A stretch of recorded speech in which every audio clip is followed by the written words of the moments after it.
प्रधान आचार्य व शिक्षकों को मैं नमस्कार करता हूँ। गुरु है। सरस्वती स्कूल एक मंदिर है और मंदिर का पुजारी गुरु कहलाता है। भगवान को पूजाने वाला ही गुरु होता है। मैं ऐसे शिक्षकों को नमन करता हूँ जो छोटे से पौधे को बड़ा कर देते हैं। बड़ा होता है पौधा तब तो वो अपने आप में समर्थ हो जाता है, पर छोटे से बड़ा करना बहुत बुरी बात है, बहुत बड़ी बात है। गणतंत्र दिवस क्यों मनाया जाता है, इसका मकसद क्या है? 26 जनवरी को देश अपना 75वां गणतंत्र दिवस मना रहा है।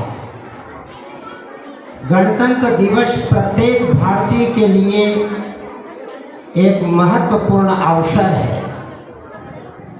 26 जनवरी 1950 में भारत का संविधान लागू हुआ था। यह न्याय, स्वतंत्रता, समानता और भाईचारों के इस अवसर पर मैं उन बहादुर जवानों की विशेष रूप से सराहना करता हूँ जो हमारी सीमा की रक्षा करते हैं और कभी भी त्याग तथा बलिदान के लिए सदैव तैयार रहते हैं। एक बात का याद रखना, मृत्यु दो ही कामयाब है। जो इस जग में आया है उसको मरना तो है, पर मृत्यु दो ही कामयाब है। वो दो कौन कौन सी है? या तो हमारा मन ईश्वर में लगा हुआ और शरीर छोड़ दे, उसको वैकुंठ लोक मिलता है। या परहित सरिस धर्म नहीं भाई, संसार के लिए, हमारे देश के लिए अगर हमारा शरीर चला जाए तो उसे भी वैकुंठ लोक ही मिलता है। हमारे दिल को अच्छा बनाने के लिए आज ये अवसर प्रकृति स्कूल के संचालक सभी शिक्षकों ने हमारे को चुना। आज मैं आपको इस 26 जनवरी पर बालकों छोटी सी चीज देने जा रहा हूँ, उसे हमेशा आप अपने पास में रखना। आज के दिन को अच्छा बनाने के लिए कौन सी चीज है? सवेरे से प्रातः उठना, प्रयास करना सूर्य उदय से पहले उठने का। जो बालक सूर्य उदय से पहले उठता है उसकी बुद्धि कमल के समान दिन भर रहती है। सूर्य उदय से पहले उठना, बिस्तर में बैठे बैठे अपने दोनों हाथों को रगड़ना और नेत्र से लगाकर अपनी रेखाओं की दर्शन करना। कभी भी आपकी रेखा नहीं बिगड़ेगी। 6 महीने की 6 महीना ये रेखा बनती है और 6 महीने की 6 महीना ये बिगड़ती है। पर जो भी बालक प्रातः में इस प्रकार के मंत्र को बोलकर, मंत्र क्या है? कराग्रहवस्ते लक्ष्मी, कर मध्य सरस्वती, कर मूले स्थितो ब्रह्मा, प्रभाते कर दर्शनम। हमारे हाथों की रेखाओं में सब कुछ है और इसके दर्शन करने से आज का दिन हमारा अच्छा बन जाता है। कभी जब हम कहते हैं ना, आज न मालूम आज मैंने किसका मुख देख लिया, मेरा दिन खराब चला गया, तो वो उसको अच्छा बना लिया। अब किसी का भी मुंह देखो, कोई फर्क नहीं पड़ता। पहला मंत्र याद रखना, अगर अच्छे डिग्री प्राप्त करना है तो, अच्छा व्यक्ति बनना है तो सबसे पहला हमारी नर्सरी है जीवन में हमारे हाथों की रेखाओं को दर्शन करना। दूसरा कर्म हमारा है पृथ्वी को प्रणाम करने का। जिससे ये जीव कभी उरण नहीं होता। जन्म हुआ तब इस पृथ्वी पर, अंत में जाएंगे तब इस पृथ्वी पर, और बीच में जितने भी खाने पीने रहना भागा दौड़ी कर रहे हैं ये पृथ्वी पर, और इस पे कैसे ही कूड़ा कचरा डाल दिया जाए, पर कभी इसने उठ के ये नहीं कहा कि तूने मेरे ऊपर क्यों थूक दिया, तूने मेरे ऊपर ही टोपली भर के कचरा बाल्टी भर के क्यों डाल दिया। कभी पृथ्वी ने कहा ये वसुंधरा से कभी उरण नहीं होगे। तो पहला काम है हाथों के दर्शन करना, दूसरा काम है हमारा पृथ्वी को प्रणाम करना। समुद्र वसने देवी पर्वत स्तन मंडले विष्णु पत्नी नमस्तुभ्याम पादस्पर्शम क्षमस्व। 3 बार रक्षा करना है माँ, मेरी रक्षा करना। मैं आपको बताना चाहता हूँ कि सवेरे से शाम तक अगर कोई गाड़ी घोड़े भी चलाते हो तो हवा डालने की भी जरूरत नहीं पड़ेगी, वो पृथ्वी तुम्हारी रक्षा करेगी, कभी आपके साथ गलत नहीं होने देगी। कितने काम हो गए?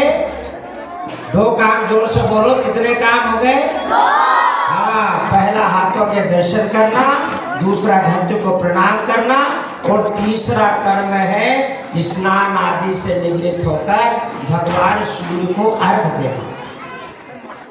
जो बालक प्रातः में इन तीनों कर्मों को करता है, सूर्य को अर्घ देता है, उसकी बुद्धि हमेशा बड़ी तेजस्वी रहती है, क्योंकि सूर्य नारायण सविता देवता है, बुद्धि को देने वाले हैं। इसलिए तीनों चीजों आप याद रखना। करोगे ना कल से काम? हाँ, ये छोड़ना नहीं है। और हम जो है ना इस भारत देश के वासी हैं, इसमें गंगा बह रही है, इसमें नर्मदा बह रही है, यमुना सरजू माता बह रही है। क्या बात है। आज से 5 दिन पीछे 22 जनवरी को भगवान राम लला हमारी भूमि पर उनके भवन में पधार चुके हैं, और वही 5वें दिन में आज 26 जनवरी है। तो हमारे हर घर में याद रखना 5 दोहे रामायण के जरूर चालू कर देना। अभी तक जिसके घर में रामायण नहीं चालू हुई है वो अपने घर में 5 दोहे, ज्यादा ना। बड़ों बुजुर्गों ने बैठना चाहिए, छोटे बालकों को बिठाना चाहिए, पहले रामायण की चौपाई बोले फिर उसका अर्थ करे। ऐसे 5 दोहे रामायण का कार्य हमारे हर घर में चालू हो जाना चाहिए, क्योंकि हमारे भवन में अयोध्या में राम जी पधार गए हैं, और हम कोई छोटे मोटे थोड़ी है, हम बहुत महान हैं। संतों ने कहा है हम भारत देश के वासी हैं, हम ऋषियों की संतानें हैं। कौन की संतानें हैं? ऋषियों की संतानें हैं, छोटी मोटी चीज नहीं है। हम भारत देश के वासी हैं, हम ऋषियों की संतानें हैं, हम जगत गुरु के बालक हैं, हम परम गुरु के बच्चे हैं, हम देवभूमि के वासी हैं, हम देवभूमि के वासी हैं, हम सोहम नाद जगाएंगे, हम सोहम नाद जगाएंगे, हम भारत देश के वासी हैं, हम ऋषियों की संतानें। सोहमनाथ जानते हो? हमारी नाक से जो स्वर चल रहा है ना, ये सोहम ही है। सो को ऊपर जाता है और हमको छोड़ता है। सो हम, हमारी माँ के गर्भाशय में भी हमने 9 महीने तक माँ के गर्भाशय में यही शब्द तो रटा है, सोहम सोहम सोहम। और जैसे ही जन्म होता है और जीव जैसे ही बाहर आता है तो वो माँ की बात जो गर्भ में था वो सब छोड़ दिया और क्या बोलने लगा? कोहम कोहम कोहम। वो कोहम की आवाज में रोने लगता है। वो ये कहता है कि मैं कौन हूँ और कहाँ आ गया हूँ। तो सोहम नाद जगाएंगे हम, सोहम नाद जगाएंगे, हम संयमी जीवन जिएंगे, हम भारत महान बनाएंगे, हम संयमी जीवन जिएंगे, हम भारत महान बनाएंगे, हम प्रभु के गीत गाएंगे, हम दिव्य शक्ति बढ़ाएंगे, हम प्रभु के गीत गाएंगे, हम दिव्य शक्ति बढ़ाएंगे, हम भारत भर में घूमेंगे, हम गुरु संदेश सुनाएंगे, हम गुरु संदेश सुनाएंगे, हम गुरु संदेश सुनाएंगे, हम गुरु का ज्ञान पचाएंगे, हम बड़भागी हो जाएंगे, हम जीवन मुक्ति पाएंगे, हम गुरु की शान बढ़ाएंगे, गुरु की शान बढ़ाएंगे, हम गुरु की शान बढ़ाएंगे। हम भारत देश के वासी हैं, हम ऋषियों की संतानें हैं, हम ऋषियों की संतानें हैं। भारत माता की वंदे मातरम, वंदे मातरम, वंदे मातरम। सियावर रामचंद्र